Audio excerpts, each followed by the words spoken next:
झाडाखाली बसावं, झाडाखाली विंचू निघावा, विंचवाला मारण्यासाठी दगड उचलावा, दगडाखालून साप निघावा, सापाला बघून पळत सुटावं, पळता पळता विहिरीत पडावं, विहिरीत मगर दिसावी, मगरीपासून वाचण्यासाठी पुन्हा वर यावं तर वाघ दिसावा, वाघापासून वाचण्यासाठी पुन्हा त्याच विहिरीत उडी टाकावी, उडी टाकता टाकता एका फांदीला पकडावं, फांदीचं मोहोळ उठावं आणि मदासारखे तोंडात पडावं. याचप्रमाणे छत्रपती शिवाजी महाराजांनी हिंदवी स्वराज्य स्थापन केले.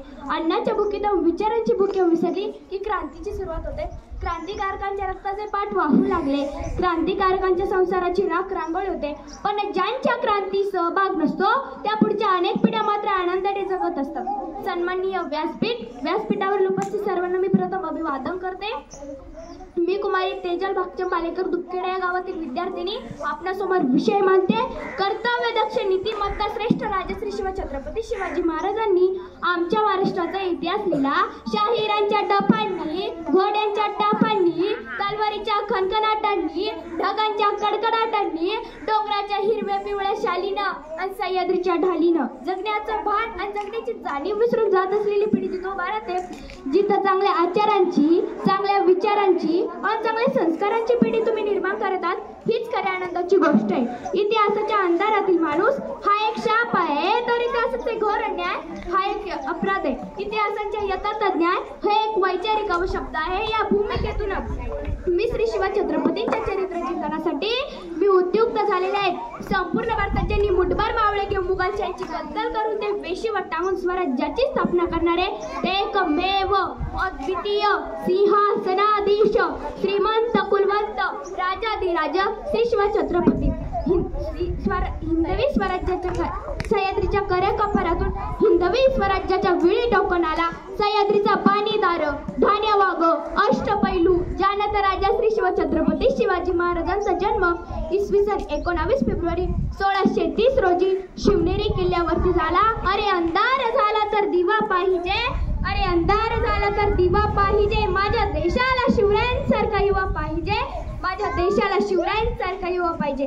समर्थ रामदासांनी असं सांगितलंय की धर्मासाठी बलिदान द्यावे, मरा आणि स्वराज्य प्राप्त करा.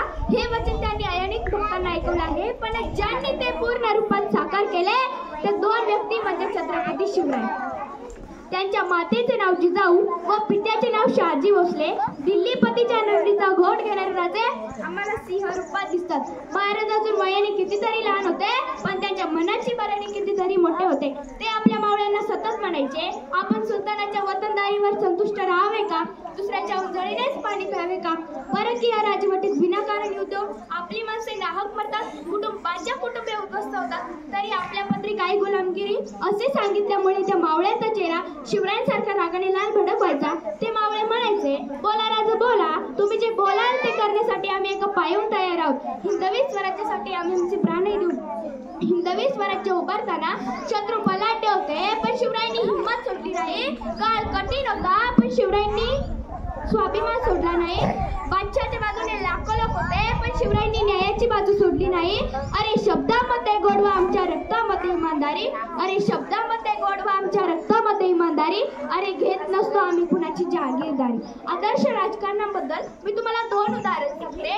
पहिलं उदाहरण, महाराज आपल्या मावळ्यांना नेहमी म्हणायचे, रयतेच्या बाजीचा देठालाही हात लावता कामा नये, म्हणजे जनतेचे एक पैसाही नुकसान होता कामा नये.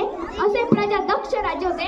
दुसरं उदाहरण ते म्हणजे एकदा कल्याणाचे सुभेदाराची सून सैनिकांनी महाराजांसमोर एक नजराणा म्हणून उभी केली. तिला पाहून छत्रपती उद्गारले, अशीच आमची आई असते सुंदर रूपवती, आम्ही सुंदर झालो असतो बदले छत्रपती. युक्ती आणि कूटनीतीमध्ये महाराजांचा हात पकडणं त्या काळी कुणालाही शक्य नव्हतं. एक परदेशी इतिहासकार म्हणतो, युक्ती आणि कूटनीतीमध्ये महाराजांच्या करंगळीत जेवढं होतं तेवढं औरंगजेबाच्या पूर्ण शरीरातही नव्हतं. जयसिंगाशी झालेल्या तहानंतर एकाच किल्ल्याला विविध नावे देऊन 21 ऐवजी प्रत्यक्ष 17 किल्ले देण्याचं राजकारण. अफजल खानाला मैदानी प्रदेश सोडून दुर्गम पर्वती प्रदेशात आणण्यासाठी केलेली कूटनीती आणि आपली आपण सुटका करून घेण्यासाठी केलेलं आजारपणाचे नाटक आणि औरंगजेबाने जिझिया कर लागू केल्यावर तुमच्यावर इतके दारिद्र्य आले आहे का असे म्हणून त्याला घेण्यासाठी लिहिलेलं पत्र ती महाराजांच्या युक्तीची आणि कुशल बुद्धिमत्तेची सुधारणा आहे. शिवरायांची आपल्या मावळ्यांबरोबर आणि मानवता हीच त्यांची खरी शक्ती.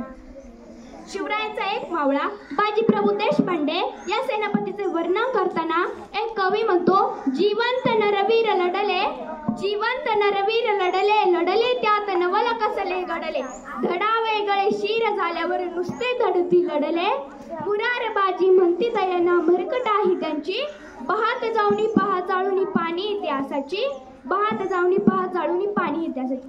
शिवरायांचा एक मावळा समोरच्या 10 शत्रूंना भारी पडत होता. अशी बलदंड ताकदीची आणि शक्तीची माणसं याच मातीत आमच्या राजांना तयार केली.